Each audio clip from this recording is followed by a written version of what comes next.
កិច្ចសឹងមិនទាន់ភ័ន្តភាំងវិស្លាប់ចោលចាំងហើយតែមិនដឹងខំប្រឹងយកចិត្តលួមស្នេហ៍ស្រីឆោមមុខស្រស់ឆាតសម្រស់ចិត្តស្មោះគ្មានទេ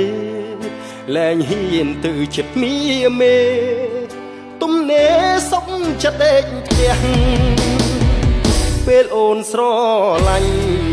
ទុនទិញថាបងពិសេសពេលចង់កិច្ចវេះរកលេះចោតបងមិនដេចខ្លាំងបងកាច់បងខូចងាត់កំហូចខូចមកពីម្ចាស់អណ្ដាតសងវាតនេះអ្នកចង់ឈ្នះបំភ្លឹងការពិតញញើតញញើមព្រោះអានព្រោះតែសំដី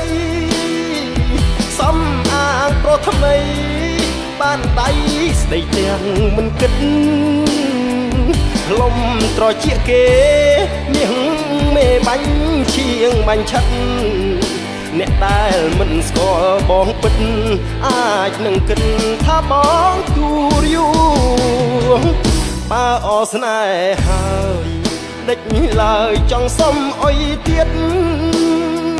សំដីក្រោតគ្រៀតគឺមានយិតមិនចង់ខ្ពង់ខ្ពស់ស្រីដែលអពិតមិន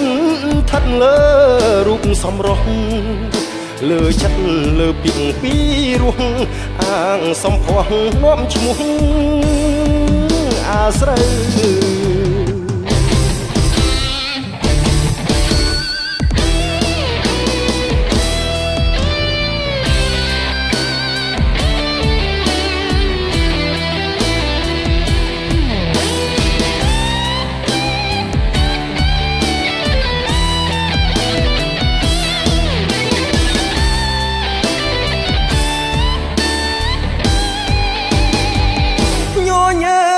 ញើ